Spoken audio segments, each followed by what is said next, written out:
You might have game, but have you heard about using Rizz to get a date? From asking questions to making your crush laugh, here's how it works.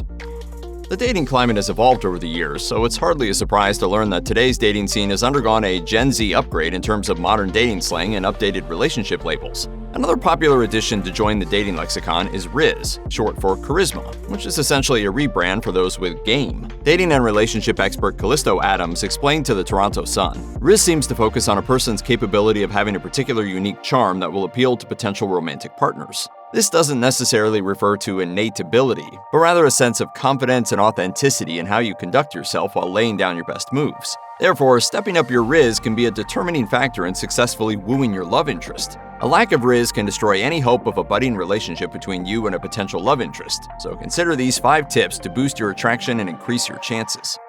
One way to Rizz up your crush is to get them talking by asking questions. Posing general, open-ended questions communicates to your crush that you're interested in learning more about them. This stimulates mutual intrigue, and in conjunction with approachable body language is a surefire way to keep your crush's attention. So what do you think?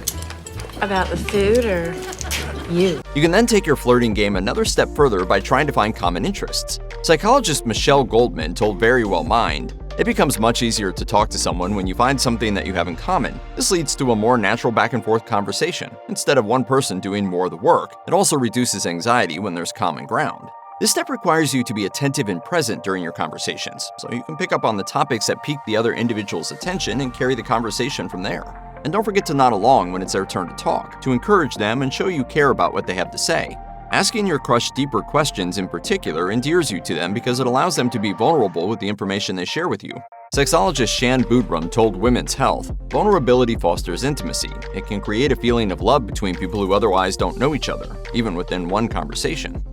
While you shouldn't underestimate the effectiveness of a classic pickup line, you should also understand that not all pickup lines are equal. The success rate when risking a pickup line has to do in part with the person you're talking to, as not everyone appreciates a cheesy one-liner or generic statement. In general, it's best to keep it at 1 pickup line per interaction to avoid having your crush stand there smiling awkwardly as you spit line after line in an attempt to be alluring. You'll want to adjust your strategy based on the personality of the person you're trying to impress, toning it down for introverts and perhaps up for extroverts. In most cases, it's best to stick to a line that ends in either a cheeky or sweet compliment, as opposed to something overtly sexual or risque to play it safe.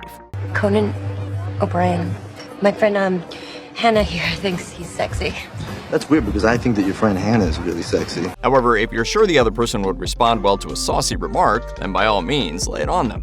Either way, try not to overthink the line itself and instead focus on being present, confident, and attuned to the other person's response.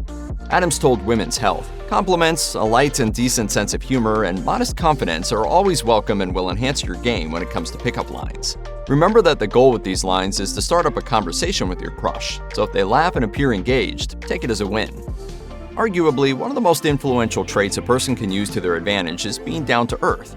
Confidence is key, but you don't want that to come across as having a superiority complex. Goldman told Very Well Mind, "There is a balance you want to find with Rizz. You don't want to be over the top. Overly confident and cocky is not appealing to many, but you want to have a healthy level of confidence in yourself. Stay transparent in your words, actions, and intentions beneath your confident front, as this is immeasurably more attractive than insecurity-fueled arrogance. Being down to earth also involves being genuine, an underrated social skill that even the most extroverted individuals struggle to emanate when flirting with a romantic interest. That said, most people can tell the difference between authentic and forced expression, so beginning an interaction with a disingenuous smile sparks immediate mistrust and wariness. As such, learning how to bring authenticity to your game will elevate your natural charm. In a conversation, this involves remaining honest in the information that you share and avoiding behavior that creates a false impression. No, if we're gonna do this, let's do it right. Okay.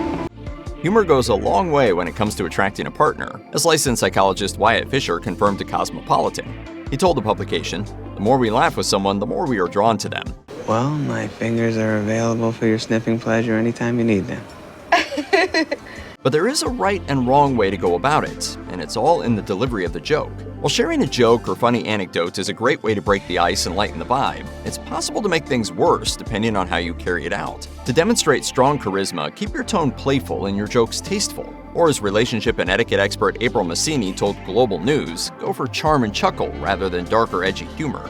Watch out for signs of discomfort or boredom, and adjust the theme of your jokes depending on the other person's response. While all this might sound complicated, it's a simple matter of practice and experience. Remember that it has nothing to do with looking a certain way or putting on an act. Instead, becoming charismatic is more about building your confidence, learning how to read cues, and projecting the best version of yourself to the person you're interested in.